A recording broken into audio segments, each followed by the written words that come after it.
नमस्कार, जोहार। मैं हूं देवेंद्र कुमार। आप देखना शुरू कर चुके हैं भारत मित्र। दोस्तों, पेशा एक्ट को लेकर सूबे झारखंड में सियासत तेज है।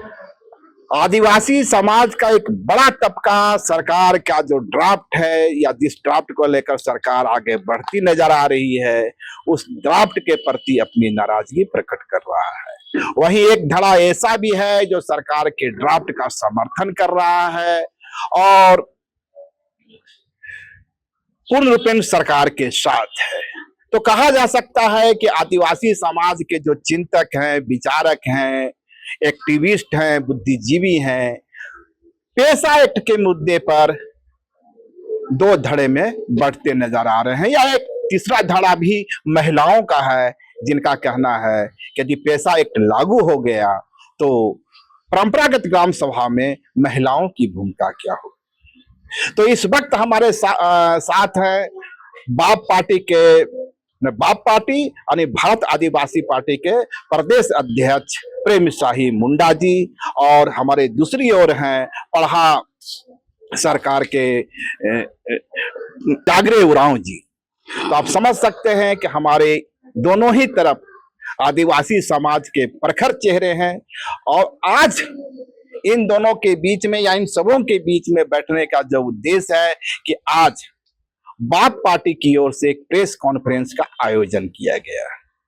प्रेस कॉन्फ्रेंस में बाप पार्टी ने पेशा एक्ट लागू नहीं होने के कारण अगुआ सरकार को कटघरे में खड़ा किया है। तो दूसरी ओर आदिवासी जमीन की लूट, तो सादा पट्टा पर आदिवासी जमीन की लूट झारखंड में लंबे समय से होती आ रही है, उसको एक बड़ा मुद्दा बनाया है। इसके साथ ही पूजा सिंघल, जिनकी सेवा में वापसी होने जा रही है बाप पार्टी, उसे भी एक मुद्दा बना रही है। तो हम पहले शुरुआत करते हैं बाप पार्टी के प्रदेश अध्यक्ष प्रेम शाही मुंडा जी से और उनसे जानने की कोशिश करते हैं कि इस प्रेस कॉन्फ्रेंस का मुद्दा क्या है। जोहार। देखिए, आज हम लोग भारत आदिवासी पार्टी झारखंड प्रदेश के तत्वाधान में एक संवाददाता सम्मेलन करमटोली कार्यालय में हम लोग रखे हैं। हम लोग का विभिन्न प्रकार के मुद्दे पर हम लोग आज बैठक किए। हम लोग जैसे पेशा कानून, आदिवासियों की व्यापक रूप से गैर कानूनी ढंग से जमीन लूट, और पूजा सिंघल को इतना जल्दबाजी क्यों, जब यहाँ पर भूमिहरी जमीन करके जो है हॉस्पिटल बनाया गया है, पल्स हॉस्पिटल बनाया गया है, नरेगा पे मामले पर अरबों रुपया का घोटाला हुआ है, और उसको ऐसे झारखंड की जनता के परोस रहा है कि पाक साफ है, उसको कोई गलती ही नहीं किया है। देन देर से निकली जेल से और उसको पदस्थापित कर दिया। तो इससे समाज में गलत मैसेज जाता है। जब आप गलत व्यक्तियों को ही उच्च पद पर रखेंगे तो आम जनता का काम नहीं होगा। और ऐसा कानून तो लागू करना ही होगा, सरकार को जवाब देना होगा कि आप सरकार क्या सोचती है, क्योंकि हम लोग का मांग है कि हेमंत सरकार चुप्पी तोड़ो, हेमंत सरकार चुप्पी तोड़ो और अपना बयान हाजिर करो। क्योंकि अब 30 साल हो गए महाराज, पेशा कानून का नियमावली न बन पा रही है, न लागू हो पा रही है। अन्य राज्यों में लागू है, 8 राज्यों में लागू है, और 2 राज्य यहाँ और झारखंड और छत्तीसगढ़ उड़ीसा में लागू नहीं हुआ अभी तक। तो कहने का मतलब ही सभी मुद्दों को लेकर क्या चर्चाएं हम लोग का चल रहा है। तो हम यही कहना चाहते हैं कि हेमंत बाबू को कि पेशा कानून अभी लागू करिए और जवाब दीजिए जनता को, एक प्रेस कॉन्फ्रेंस करके। आपका कोई प्रतिनिधिमंडल, सरकारी का अधिकृत व्यक्ति, क्योंकि हम बोल रहे हैं, कोई ओ कॉल बोल रहा है, कोई ओ कल बोल रहा है, कोई कोर्ट में चला जा रहा है, साले को बताइए। तो हमारा ही कहना है कि पेशा कानून व्यापक जमीन लूट को लेकर के जो हम लोग 3 तारीख को रखे थे महाधरना का राज्यपाल के समक्ष, तो बिकॉज उस समय पर्व त्योहार का मामला है, सरस्वती पूजा, तो उसको हम लोग नैतिकता के आधार पर बढ़ाते हुए 7 तारीख को हम लोग कर रहे हैं। तो 7 तारीख को मतलब 1 सप्ताह बाद ही हम लोग करेंगे। तो ये सभी मुद्दे हम लोग को लेकर एक जो बड़ी ब्रेकिंग तो यह है ना कि जो आपके ही सहयोगी रहे हैं, आदिवासी समाज के कई मुद्दों पर संघर्ष करते रहे हैं। मैं बात कर रहा हूं विक्टर कुमार मल्टो जी की। उन्होंने कोर्ट में एक याचिका दायर की थी, कंटेम्प्ट ऑफ कोर्ट का। उनका मानना था कि चूंकि 2 महीने की समय सीमा दी गई थी, 2 महीने की समय सीमा में सरकार ड्राफ्ट फाइनल करने में असफल रही, तो यह कोर्ट की अब मानना है। और उसके बाद 19 मार्च को समय दिया गया है कोर्ट की ओर से, सरकार की ओर से, को अपना पक्ष रखेंगे। तब तो सरकार तो बढ़ती नजर आ रही है पेशा एक्ट के मामले पर ना, उनके निष्ठा पर सवाल क्यों खड़ा कर रहे हैं? देखिए, कोर्ट जाने की आदत रहा है इनको। विक्टर माल्टो को पहले भी गए हैं, और जबकि कोर्ट ने इससे पहले भी कोर्ट के द्वारा ही डिसीजन लिया गया था, निर्देश दिया गया था राज्य सरकार को कि आप 2 महीने के अंदर लागू करिए, और एक भी पत्र आई थी कि फिर से लागू करिए। 2 महीना हो गया, अब कितना दिन देरी कर रहे हैं। सेकंड पत्र भी हाँ हुआ। तो चलिए, ये कहे हैं तो अपनी मर्जी है, किसी को हम रोक नहीं सकते हैं। कोई कोर्ट जाता है तो, लेकिन हम क्योंकि पॉलिटिकल पार्टी के लोग हैं और राजनीतिक दृष्टिकोण से ही हर चीज को देखते हैं, हेमंत सोरेन हमें लगता है कि मजाक कर रही है झारखंडी जनता के साथ। ये अबुआ सरकार है साहब। अरे अबुआ सरकार है, लेकिन अबुआ के पीछे दिक्कू लोग रहते हैं। तो बड़ी बात बोल रहे हैं, अबुआ के पीछे दिक्कू लोग रहते हैं। मैं बोल रहा हूँ आपकी मीडिया के, पिंटू है, कोई क्या है, श्रीवास्तव है, इन लोग भी हैं। यदि आपको पेशा कानून में संवेदनशील होते, यदि आपके आदिवासियों के विकास के पैमाने पर आप संवेदनशील होते, तो आपको अविलंब कर देना चाहिए। 30 साल हो गए, आपके पास पूरा मैकेनिज्म है। आप नियमावली बनाए, जेपीआर में डालने का प्रयास कर रहे हैं, और या तो नया कानून बनाए, जो भी बनाए, लेकिन अन्य लोग बोल रहे हैं यहाँ के मुख्यमंत्री चुप है और नहीं कोई बयान दे रहा है। इससे हम लोग क्या समझेंगे? इसका मतलब ये समझेंगे कि आप संवेदनशील नहीं हैं। भाई, आप कोर्ट का अवहेलना कर रहे हैं, ये तो कतई अच्छा नहीं। न्यायपालिका लोग जा रहा है, कल सुप्रीम कोर्ट चले जाएंगे और आप चुपचाप बैठे हुए हैं। हो सकता है महाधिवक्ता के साथ आपका क्या बातें हुई होगी। तो मेरा ये कहना है कि आने वाला समय में व्यापक आंदोलन का उलगुलान हम लोग तेज करने वाले हैं, और राजभवन से शुरुआत करेंगे 7 तारीख से। और हम समझते हैं कि भारत आदिवासी पार्टी एक महा उलगुलान की ओर पेशा कानून से अग्रसर है, और हमारे साथी लोग अपने अपने क्षेत्र में सम्मेलन करेंगे, चाहे सामाजिक संगठन को तालमेल करके, चाहे पॉलिटिकल पार्टी में करके, मतलब जैसा स्वरूप हो।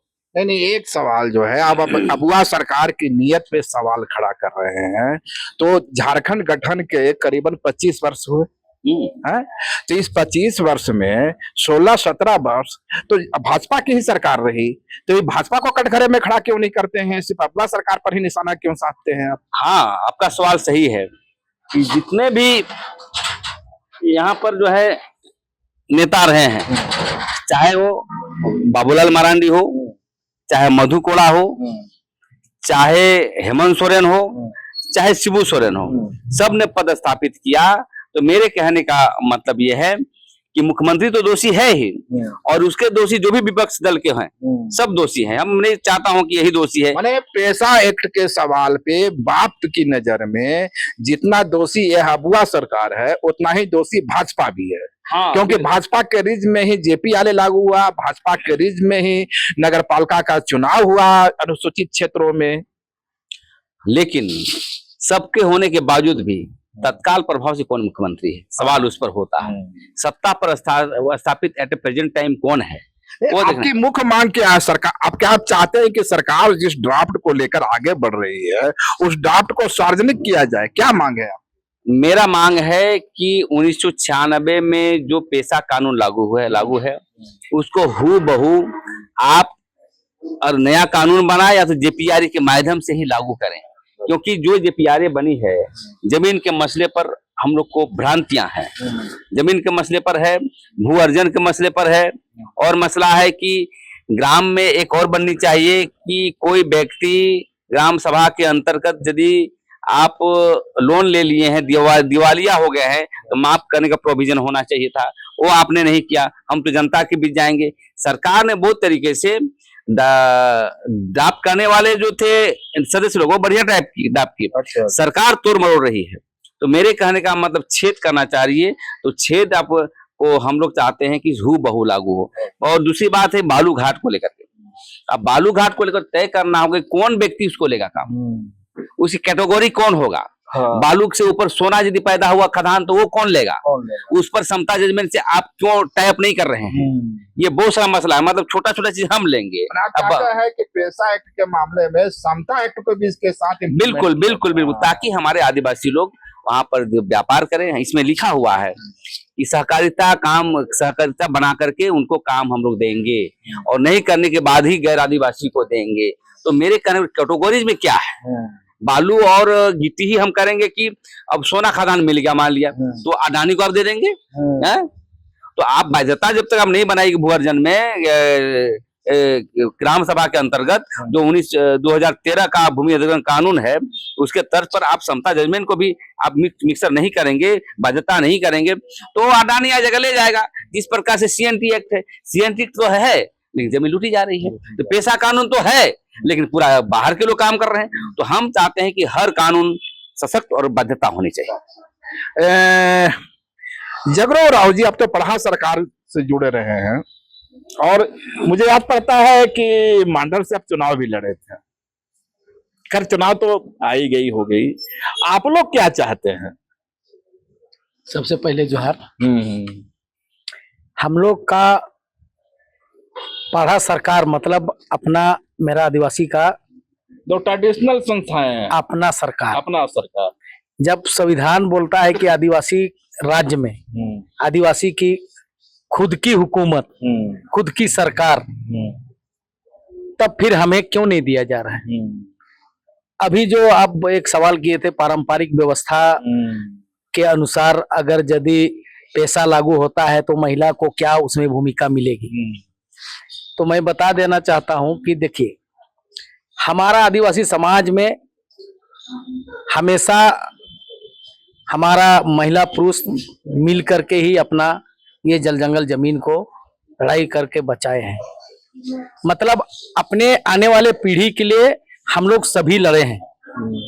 मतलब पुरखा लोग मेरा जो भी है वो महिला पुरुष सभी मिलकर लड़े हैं, तो उनका भी अधिकार है। लेकिन पेशा को नहीं लागू करने देने के लिए कोई ऐसे बीच में बात लाते हैं कि महिला को क्या मिलेगा, ऐसा क्या होगा। जैसे अभी मैया सम्मान योजना मिल रहा है तो पुरुष लोग सवाल खड़ा कर रहे हैं कि हमको कुछ नहीं मिल रहा है। तो ये ऐसा नहीं है। पेशा लाभ व्यक्तिगत लाभ नहीं है, पेशा एक आदिवासी के लिए बहुत महत्वपूर्ण है। उसके पहचान का सवाल है, उनका पहचान का सवाल है, आदिवासी का अस्तित्व का सवाल है। और जो हमें बार बार बोला जाता है कि आदिवासी का अपना राज्य, तो अपना राज्य की बात है। अच्छा, एक सवाल जो बनता है कि हाल के दिनों में यह देखने को आया है कि पेशा एक्ट को लेकर ईसाई और सरना के विवाद भी शुरू होता नजर आ रहा है। देखिए, अभी तक तो ऐसा हम लोग का गांव घर में नहीं है। ये बड़े लोग हैं, पढ़े लिखे, अपने आप को बुद्धिजीवी समझते हैं, वहां तक ही ये सीमित है। अच्छा, ठीक है ना? ये जनता तक, ये गांव तक, ग्राम सभा तक, अखड़ा तक नहीं है। नहीं, वहाँ आदिवासी जो है, सरना जो है, ईसाई साथ साथ मिलकर रहते हैं, सब साथ में है। अभी एक ही भाई, एक बूढ़ा का 4 बेटा, 2 बन गया क्रिश्चियन, 2 रह गया सरना। तो सरना वो ईसाई बन गए तो आदिवासी समाज की जो परंपरा है इसको छोड़कर वह अलग तो हो गए ना। हाँ, तो जब संविधान लागू होगा, पेशा एक्ट क्या है? संविधान है।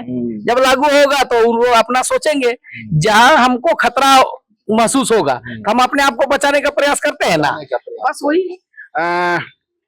मैं फिर से आपसे भी वही सवाल, हाल के दिनों में देखा जा रहा है कि पेशा एक्ट को आदिवासी, सरना और ईसाई में विभाजित करने की कोशिश की जा रही है, माने पूरी लड़ाई को डाइवर्ट करने की कोशिश की जा रही है। ऐसी कोई बात नहीं है, सरना ईसाई में कोई लड़ाई नहीं है। ये सरकार द्वारा कानून नहीं लागू कर ही इसका जो है डाइवर्सन करने का एक ये है। क्या सरना ईसाई की बात करेंगे? रही बात महिला का आरक्षण का बात, तो पेशा कानून का ड्राफ्ट में देखा तो उसमें 30% आरक्षण है, मतलब उसकी सहमति है, उसकी भागीदारी है। और जहाँ सरना ईसाई का बताइए, आप ही कौन सा ये इसमें सरना ईसाई की बातें हो रही है, इसको तुल दिया जा रहा है। आप कानून लागू तो करो यार पहले, और उसके बाद सरना ईसाई करना। तो हर बात जब विवादास्पद आती है तो बहुत सारे मसले पर आता है लोग की जमीन की जब शादी कर लेता है तो ईसाई महिला से शादी कोई कर लेता है तो वहां पर उसको भागीदारी मिलेगी कि नहीं मिलेगी, इस तरह की बातें आ रही है। ऐसी कोई बात नहीं है, जब तक संविधान जो है इजाजत देता है, जो धर्म मानता होता है, ये सब कोई दिक्कत नहीं है। ये जानबूझ के कुछ लगता है तोड़क तत्व आरएसएस जैसे लोग या लोग इस सब बातें को करते हैं, समझे ना। अच्छा, एक जो मुद्दा आपका है वो है आदिवासी जमीन लूट। तो 5वीं क्षेत्र का इलाका होने के बावजूद जहां हम लोग बैठे हैं, जहां आपका कार्यालय, मैं बात कर रहा हूँ रांची का, यह भी 5वीं अनुसूची का इलाका है। और देख दे पूरे शहर के आसपास जितनी आदिवासी जमीन सब तो सद्दा पट्टा पर निकल गई। और तो क्या पैसा एक्ट लागू होने के बाद ये आदिवासी जमीन बच जाएगी? हाँ, आपका सवाल कहना सही है। जब तक पैसा कानून लागू नहीं हुआ है तो अभी जो सीएनटी एक्ट कानून लागू है ये प्रभावी है पूरे राज्य में। तो हम देख रहे हैं कि इसमें जमीन लूट के संदर्भ में संविधान तो बनते हैं, लूटने में जब सब भागीदारी हो, नेता हो, मंत्री हो, दलाल हो, छोटे छोटे नेता हो और समाज भी हो, तब कहां से कानून चल सकता है? ये सत्ता में तो संरक्षण आप ही ने अभी चर्चा की थी, कौन से हॉस्पिटल का, एक बगल का जो पल्स हॉस्पिटल का दावा किया जाता है कि वो भूमिहारी जमीन पर निर्मित है। अब छोड़ दीजिए उन लोगों को जिन्होंने 1 कट्ठा 1.5 कट्ठा लेकर के घर बनाया है। यहाँ तो 20-20 एकड़ 10-10 एकड़ में आदिवासी जमीन का ट्रांसफर हुआ है, उसको कैसे लड़िएगा आप लोग? देखिए, हम लोग तो जहां आवेदन आता है तो हम लोग इसको लिखा पढ़ी करते हैं, डीसी के यहाँ करते हैं और सीओ को भी देते हैं, जनजाति आयोग तक जाते हैं, उधर से रिपोर्ट आता है सही, तब हम लोग चढ़ाई पर करते हैं। लेकिन सरकार को विशेष टास्क फोर्स बनाना चाहिए। आज हम लोग का संवाददाता सम्मेलन का भी एक कहना है कि ये आप विशेष टास्क फोर्स बनाइए। मैंने आदिवासी जमीन की वापसी के लिए जो अवैध तरीके से या सादा पट्टा पर लिया गया है, इनकी वापसी के लिए एक सरकार जो है एक स्पेशल टास्क फोर्स विशेष टास्क फोर्स बनाए, क्योंकि एसीआर कोर्ट में डिग्री दी गई है 4,500 केसेस जीता हुआ है। भाई कौन सा दुनिया में कानून नहीं है जो आप लागू क्यों नहीं कर रहे हैं? भाई आप दखल दहानी क्यों नहीं दे रहे हैं? आदिवासी दर दर भटक रहा है, कोर्ट कचहरी जाते जाते देखते हैं कि वकील मालामाल हो रहा है, हाँ, उसको केस करवा देता है, केसीआर कोर्ट करवा देगा, कभी टाइटल शूट करा देगा, 25 साल तक चलाएगा, परेशान करेगा। तो मेरे कहने का मतलब है, यहाँ के मुख्यमंत्रियों से मांग है, आदिवासी सरकार है, क्योंकि उनके जो बाबूजी थे दिसुम गुरु, हम लोग भी गुरुजी मानते हैं, बाबा मानते हैं, शिबू सोरेन का उद्देश्य ही था, जो लड़ाई का आंदोलन की शुरुआत हुई थी ये जमीन लूट को लेकर के, साहूकारी के खिलाफ लड़ा था। लेकिन उनके बेटे को देखते हैं कि कुछ बोलते ही नहीं है, ना पैसा पर बोलते हैं, ना जमीन लूट पर बोलते हैं। क्या मतलब ये है? तो मेरे कहने का मतलब है, यदि आप 4,500 केसेस को यदि आप दखल दहानी नहीं देते हैं या अन्य मामले को नहीं देते हैं जमीन के मसले पर, तो भारत आदिवासी पार्टी महाउर्गुलान के लिए तैयारी शुरुआत कर दी है। और हम लोग राजभवन के समय 7 तारीख को बैठ रहे हैं, पूरे राज्य के लोग आएंगे और हमें लगता है कि आदिवासियों का किस्मत है कि लड़ाई के बिना कोई हासिल नहीं होता है और संघर्ष ही हमारा रास्ता है। सरकार कोई आए, आदिवासी आप ही का आवाज आ रहा था अभी कि आपके इतने विधायक मंत्री हो गए, आदिवासी में नहीं कर रहे हैं। इसका मतलब सभी मंत्री विधायक असंवेदनशील हैं, या तो डेमोक्रेसी की जानकारी नहीं है, पार्लियामेंटेरियन नहीं है, या तो आदिवासी समाज को बचाना नहीं चाहते हैं, या तो शोषक वर्गों से मिले हुए हैं। एक जो तीसरी बात आपका था वो था पूजा सिंघल के बारे में। तो सरकार तो पहले भी अधिक पूजा सिंघल पर आरोप तो सिद्ध हुए नहीं, आखिर और जो लूट हुई थी खुट्टी में, जो मनरेगा की जो मामला आया था वह तो भाजपा के कार्यकाल का था, रघुवर दास जी के कार्यकाल का था, और वो भी प्रमाणित नहीं हुआ, ईडी साबित नहीं कर सकी। और जब ईडी साबित नहीं कर सकी तो इस मामले में यदि सरकार उसे उनको एक बार फिर से लाती है, वापस करती, तो इसमें गुनाह क्या है? सरकार जनता का होता है, बीजेपी पार्टी का हो, चाहे झारखंड मुक्ति मोर्चा का हो, चाहे किसी का हो, सरकार एक जनता का होता है। अब मान लिया जाए बीजेपी की पार्टी में घोटाला किया तो घोटाला नहीं कहलाएगा क्या? अब बीजेपी की पार्टी में रह करके ये जमीन लूट रहा है तो घोटाला नहीं कहलाएगा क्या? तो मेरे कहने का मतलब है, जब डेमोक्रेसी में जब हम लोग हैं, प्रजातंत्र, आदिवासी प्रजातंत्र एक अलग होता है, झारखंड में सभी जाति जमात के लोग रहते हैं। लेकिन अब इतना आनन फानन में ऐसे लग रहा है कि पूजा सिंघल और हेमंत सोरेन दोस्त हैं क्या? जो इतनी दोस्ती आप बना रहे हैं, उतावलापन क्यों है? इतना उतावला कि साला महीना भर भी नहीं हुआ निकली और लीजिए नियुक्ति। और वही सुनिए आदिवासियों पर क्या होता है। बर्खास्त एक मामले आए, थोड़ा सा घूस लेते पकड़ा के बर्खास्त करो। अरे इसको क्यों नहीं बर्खास्त करने के अनुसार? आदिवासी अधिकारी रहे तो बर्खास्त, हाँ, भले ही वो 500 रुपया लिया हो, 1000 रुपया हाँ, लिया हाँ। है। ये पारसनाथ में का जो पहाड़ समेत शिखर की बात मैं कर रहा हूँ, ये मामला गरमाता नजर आ रहा है। हाई कोर्ट ने जैनियों की जो परंपरा है उसको सम्मान करने की बात की है। आदिवासी समाज के कुछ लोगों का कहना है कि चूंकि हमारी परंपरा में तो बलि प्रथा है, तो मैं अपनी परंपरा को क्यों छोड़ूंगा। बाप पार्टी का स्टैंड क्या है? देखिए, बाप पार्टी एक्चुअली आदिवासियों के हितों की पार्टी है, इसलिए धार्मिक मामले पे भी समर्थन करती है। और देखिए, ये दिक्कुओं लोगों का जो है, शोषक वर्गों का, हमारे आप पूरे जैनियों को दिक्कू बोल रहे हैं। अरे जैनों नहीं, जो हमारा विरोध कर रहा है। जैसे आप दिवड़ी मंदिर में विरोध करने वाले दिक्कू है, पहाड़ी मंदिर आपने छीन लिया भाई।